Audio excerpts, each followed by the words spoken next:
Exodus chapter 14, verses 15 to 31.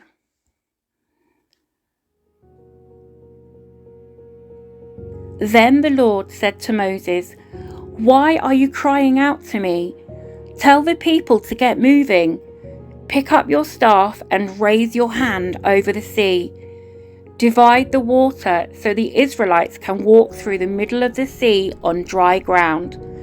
And I will harden the hearts of the Egyptians, and they will charge in after the Israelites. My great glory will be displayed through Pharaoh and his troops, his chariots and his charioteers. When my glory is displayed through them, all Egypt will see my glory and know that I am the Lord." Then the angel of God, who had been leading the people of Israel, moved to the rear of the camp. The pillar of cloud also moved from the front and stood behind them. The cloud settled between the Egyptian and Israelite camps. As darkness fell, the cloud turned to fire, lighting up the night. But the Egyptians and Israelites did not approach each other all night. Then Moses raised his hand over the sea, and the Lord opened up a path through the water with a strong east wind. The wind blew all that night, turning the seabed into dry land. So the people of Israel walked through the middle of the sea on dry ground, with walls of water on each side. Then the Egyptians, all of Pharaoh's horses, chariots and charioteers, chased them into the middle of the sea. But just before dawn, the Lord looked down on the Egyptian army from the pillar of fire and cloud, and he threw their forces into total confusion. He twisted their chariot wheels, making their chariots difficult to drive.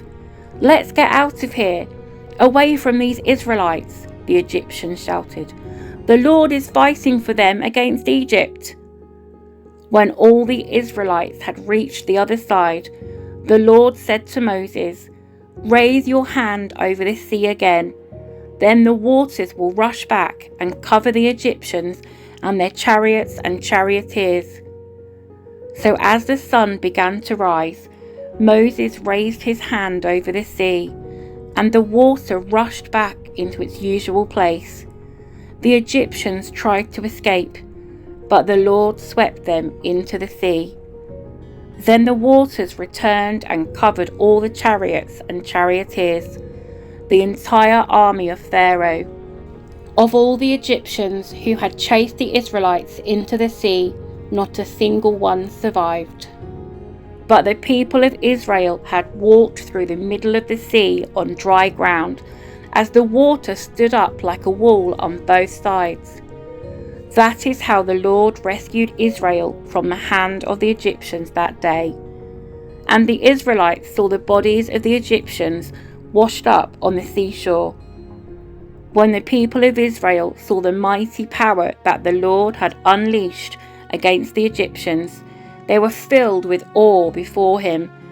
They put their faith in the Lord and in his servant Moses.